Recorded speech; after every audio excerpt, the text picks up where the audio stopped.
Hey there, subscribe to my channel, and also press this bell icon so you never miss any new updates, cause whenever we upload new video you will get a notification on your phone. Part 1.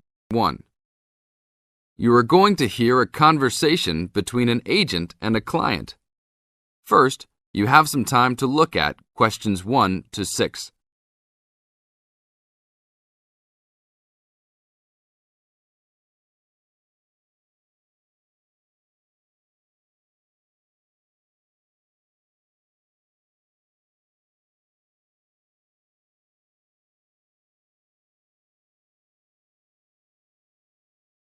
Now listen to the tape and answer the questions. Hello? Hi, good morning. Are you open yet? Yes, we are. Come in. Would you like to rent an apartment in the city? Well, kind of. I'd rather rent one near the harbor if possible. Oh, okay. Do you like the water? Yes, I do, but I actually repair sailboats for a living, so I'd like to be close to work. That's understandable. We all want to live close to work. Well, I think I have something near there. How many rooms would you like? Just one. I'm alone. But I would like to have an extra room for my dog. So you'd like 2 rooms and an apartment that accepts animals. Here's one. It's 1 block up from the harbor and renting for $445. How's that? That's perfect. Just what I was hoping to pay. What floor is it on? Floor? Oh, it's on the 12th floor. That's too high. I'd like to be on the 1st or 2nd floor so that I don't have to use the elevator. My dog, he's scared of them. Oh, well then, that's a little more complicated. Let me make a few calls. Okay, I think I found a couple more for you. Here's one that might suit your needs. How much? $395 a month. That's cheap. But it's only a 1-bedroom, a large one, but it's still just 1 room. Oh, well, regardless of whether the room is small, I still need a separate room for my dog. What else do you have? Then I have a 2-bedroom for $565 on the 2nd floor that is a little further away from the harbor. How far? About a half mile, and they accept pets. That's a little more than I had planned on paying, but I guess I could look at it. What's the address? 224 Williams Avenue, Harbor Square. 224 Williams Avenue. Got it.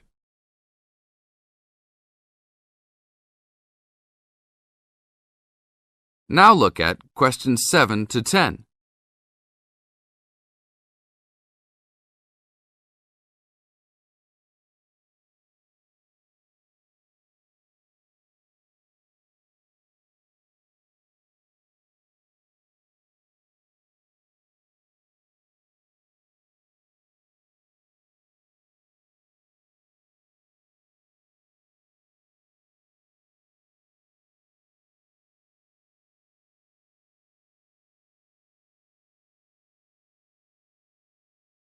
As the talk continues, answer questions 7 to 10. What else is included? Let's see, it has a washer and dryer, refrigerator and stove, a bed, dressers and shelves, and access to a swimming pool, game room, and gym. Ooh, I'll definitely take a look. Hi, how did you like it? It's great. I love the amenities, but the bed and furniture are awfully dirty. Can they replace those before I move in?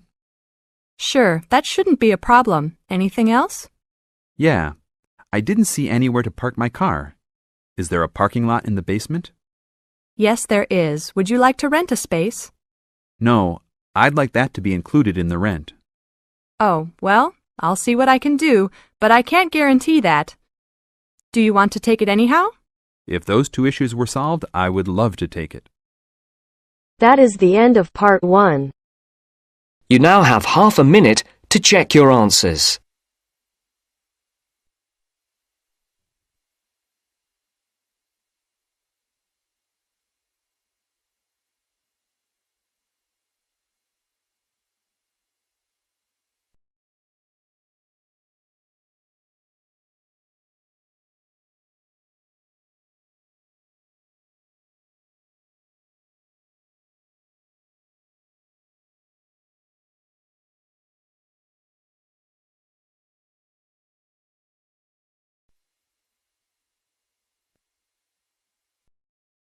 Now turns to part 2. Part 2. Listen to a man talking to a group of people at a weekend work conference in a hotel. First, look at questions 11 to 14.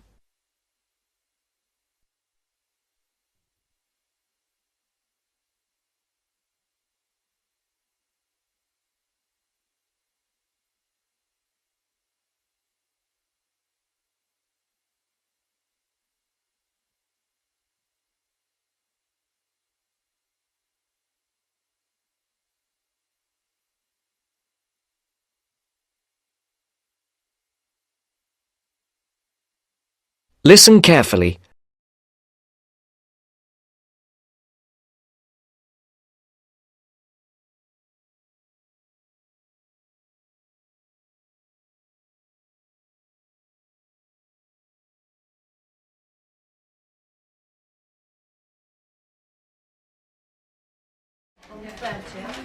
Okay, can everyone listen again now, please? Now you know how much of the weekend will be work and what some of the meetings and sessions are about, I'd like to tell you something about how you can spend some of the free time you have over the weekend, both inside the hotel and outside in the town centre. As I've said, you'll be free from around 5 today and on Saturday and from lunchtime on Sunday, and there's plenty to do. This is the first time we've had the conference at the Royal Spa Hotel, and I'm sure you'll agree it's a very nice place. Really, there's no need to leave the hotel at all if you don't want to, but I'm sure some of you will want to get out for a change of environment. Okay, first, restaurants and bars. I'm sure you all saw that there was a bar near the entrance as you came into the hotel, but there are actually 2 more bars. One is also on the ground floor, behind the main restaurant, and the other is on the top floor. That one has a very nice terrace where you can sit outside and enjoy the view. That bar is for hotel guests only and is usually a bit quieter. As I say, the main restaurant is on the ground floor. We will have breakfast and lunch there, so you'll get to know it well. There is also a smaller restaurant for coffee, sandwiches and snacks on the 3rd floor, and that is also only for hotel guests. There is a gym and health club in the basement. The gym has a good range of equipment and is open from 7 a.m. I know some of you were talking about a swimming pool, but unfortunately there is no swimming pool. I will tell you where there is a pool close to the hotel in a moment.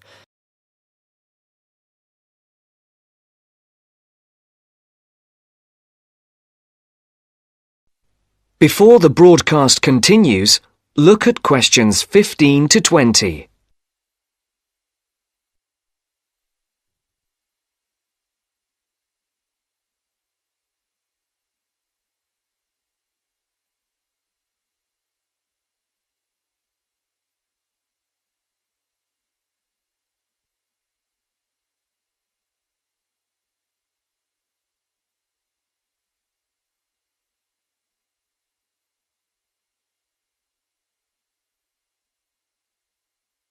You will now listen to the second part of the talk.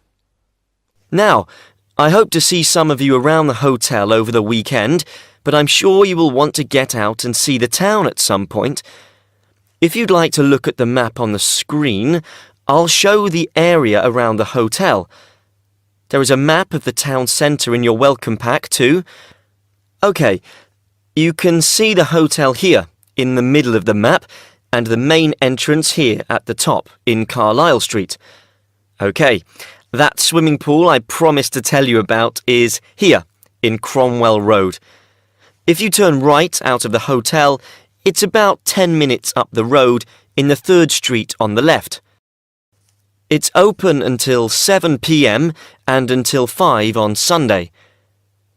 There's a very nice park here to the north, again about 10 minutes away.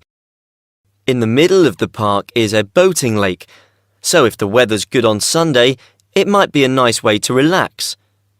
If you want to see a movie this evening or on Saturday night, the cinema is here, in the High Street.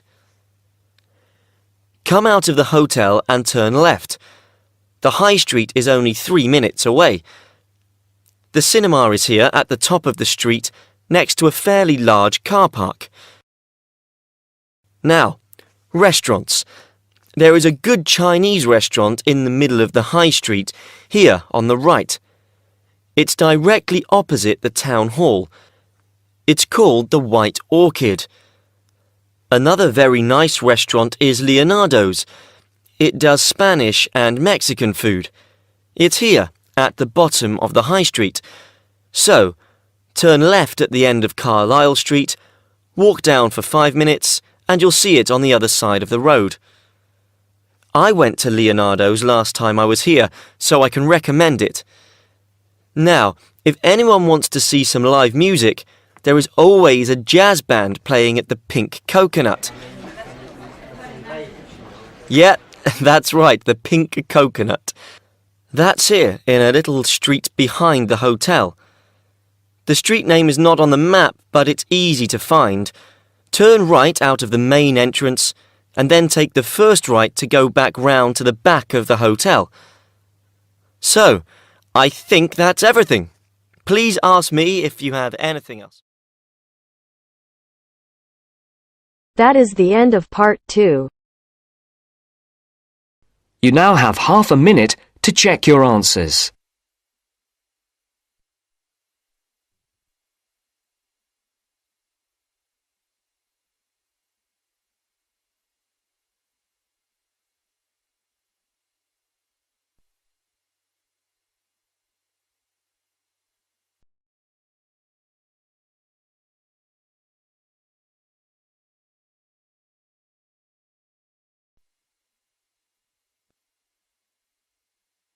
Now turns to part 3. Part 3. Listen to somebody giving a talk about how setting goals can help you achieve more. First, you have some time to look at questions 21 to 24.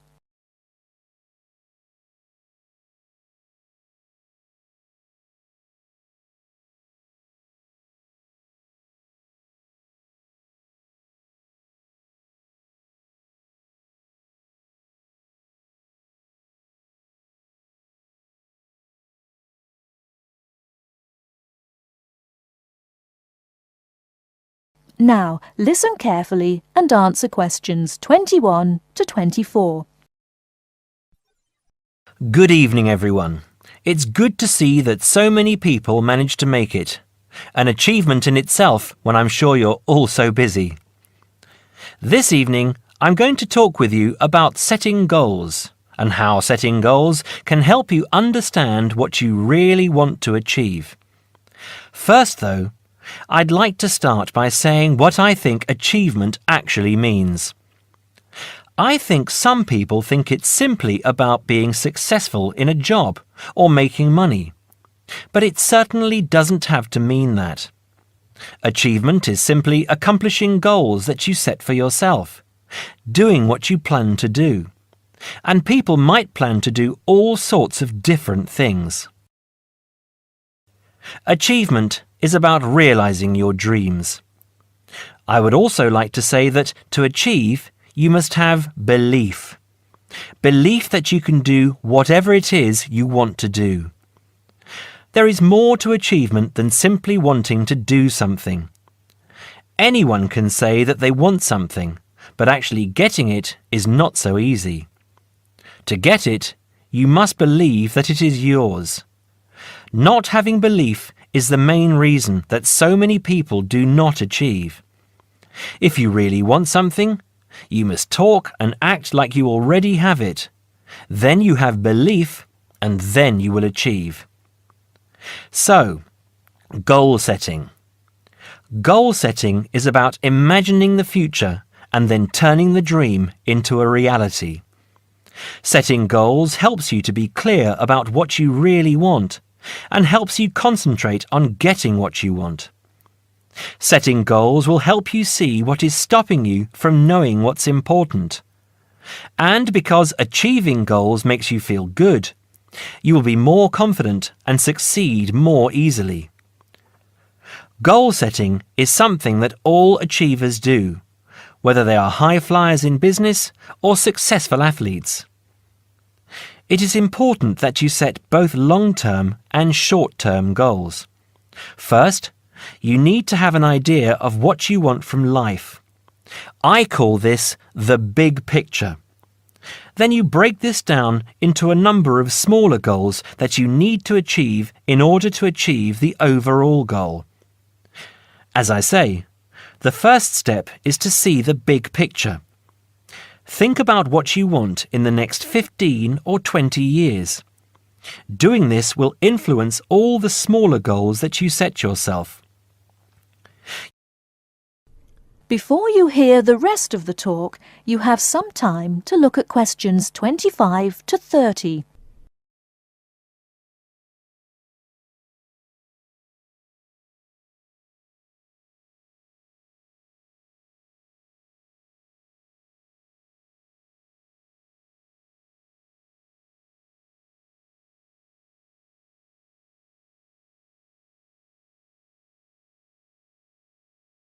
Now listen and answer questions 25 to 30. You need to think carefully about different areas of your life and how they influence each other. You should identify the important areas of your life and try to set goals in each of those areas. Here are the areas that most people want to focus on. But remember that everyone is different. First, think about your career. How important is your career to you? Do you want to be a manager or run your own business? Or are you happy working for other people? Connected to this is the financial side of your life. What sort of income do you want to have? Is wealth important to you? You need to think about long-term relationships. At what age do you hope to be married? Do you want to have children? How much time do you want to spend with the people you love? You need to think about your health and how that could change what you can achieve. How will you stay healthy as you get older? Do you do anything that is not good for your health?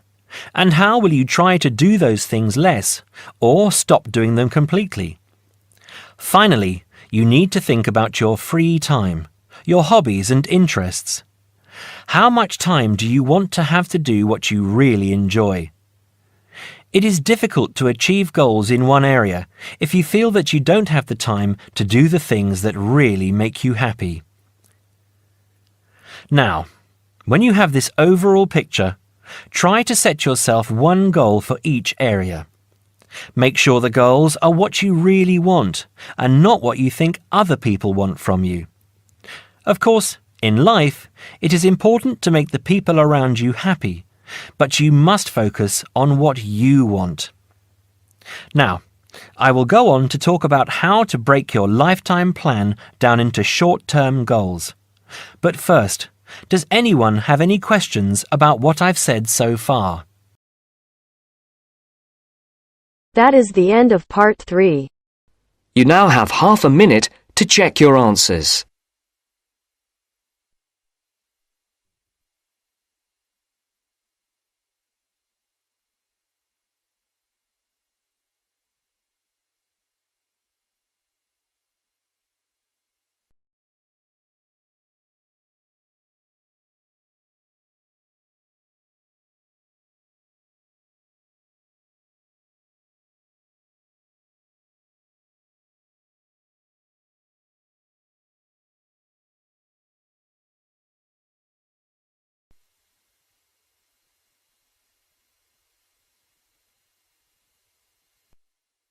Now turns to part 4. Part 4. You are going to hear a lecture about the geographic information about Australia. You now have some time to read questions 31 to 40.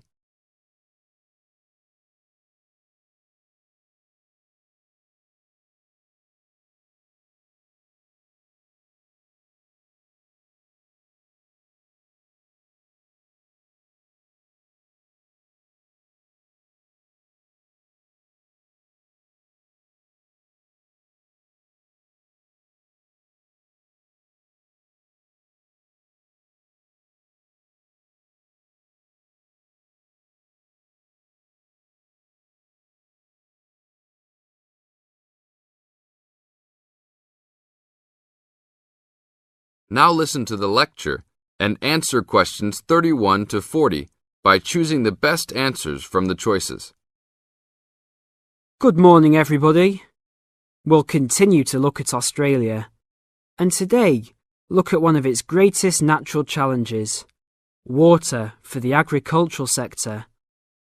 As the only nation to occupy an entire continent, Australia has a unique environment, with much of it very flat and dry. One notable feature of the Australian continent is that it is the lowest of the continents. The average elevation is less than 300 metres, compared with the world's mean of 700 metres, and its highest mountain is only 2,228 metres, so it is overall a very flat country. It is also dry. In fact, Australia is the driest, after Antarctica, of the continents. Yet Australia has extremes of climate and topography. There are rainforests and vast plains in the north, snowfields in the southeast, deserts in the centre, and fertile croplands in the east, south, and southwest. And Australia contains some of the wettest areas on Earth. In western Tasmania and on the northern Queensland coast, but half of the continent has an annual rainfall of less than 300 millimetres each year, and only 20% has more than 600 millimetres each year. A major problem is that the limited water resources do not match up with where water is consumed. The major water resources are in northern Australia and Tasmania, whereas most of the agriculture and people are in southeastern mainland Australia. The agricultural sector is the largest consumer of both self-extracted and main-supplied water, using over 70% of total net water consumption.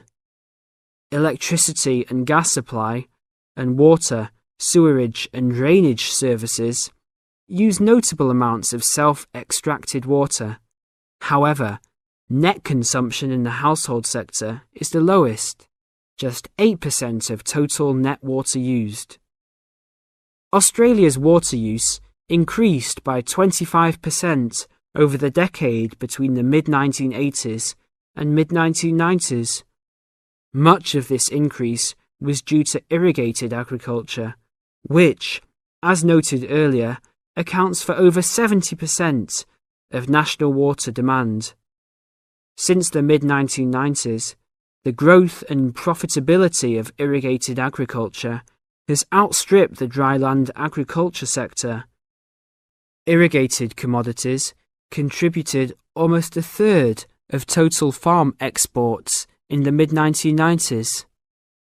The results of a special government report in 2000 showed that if today's water use arrangements continue, the water needs of the rural industries will outstrip water availability by about 2020. Irrigated agriculture, Australia's major water-using sector, would be seriously affected by the shortfall. And although groundwater underlies large areas of Australia, it accounts for only 4% of water use. So, clearly, apart from water for households, which mainly comes from dams or rivers, it is the rural sector where efforts towards water conservation are particularly directed. In this sector, the largest consumers of water are the meat and wool industries. One of the major problems in considering sustainable agriculture is the large amounts of irrigated water used to produce these products. Some of the crops, such as wheat, maize, and soybeans, also use a lot of water. Furthermore, many crops are grown in dry areas, where up to half the available water evaporates from the soil surface or seeps down too low into the ground for the plant roots to reach it. Well, that's all we have time for this morning. You will be able to do further study on this topic in the library, and I have a handout here with references for those who want to come out to the front to collect it. Next week, we'll look at outback farming and... That is the end of part 4. You now have half a minute to check your answers.